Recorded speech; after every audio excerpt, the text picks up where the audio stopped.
Sabon zaben Najeriya ta Bola Ahmed Tinubu ba lallai ya ci nasara a zaben da aka gudanar ba. Da a ce dai an yi shi a shekarar da ta wuce kafin a samu rarrabuwar jam'iyyoyi, da hakan zai iya janyowa wannan shugaba wato Ahmed Bola Tinubu ya ci wannan zaɓe. Abin da aka ga kenan kafin wannan Bola Ahmed Tinubu ya lashe zaben nan na Najeriya. Yanzu za mu faɗo muku jimillar ƙuri'un abokan karawa wanda aka yi na wannan zaɓe. Assalamu alaikum mai sauraro, barkanmu da haka, barkanmu da sake saduwa da kai. Har ila yau dai kana ta tashar Hausa Fulani, muna so idan wannan shine farkon ziyartar ka wannan tasha ta mu, kar ka manta da na subscribe kana ka taba alamar kaurar sanarwa ta yadda zamu dinga sanar da kai shirye-shiryen mu da zarar mun daura.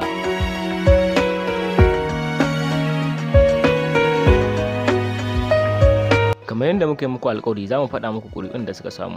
Jam'iyyar PDP ta samu ƙuri'a kaso 60% a wannan zaben da aka gudanar. Dan takarar PDP wato Atiku Abubakar ya samu jimillar ƙuri'u 29 cikin bisa 100 a wannan zaben da aka gudanar. Jam'iyyar Labour ta Peter Obi ta samu ƙuri'u 25 cikin bisa 100 a wannan zaben da aka gudanar.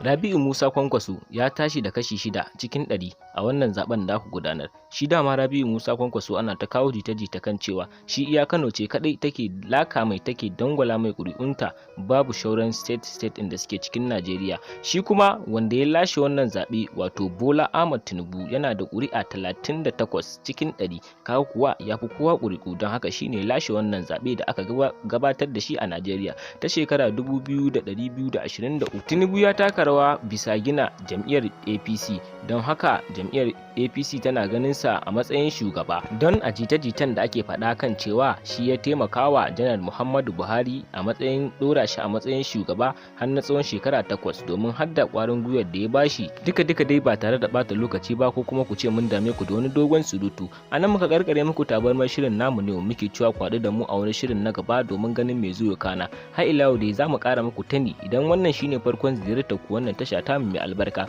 kar ka manta ka wuce dan na mana subscribe kana ga taba mana alamar ƙaurar sanarwa ta yadda za mu dinga sanar da kai sabbin shirye-shiryenmu da zarar mun ɗora. Mun gode.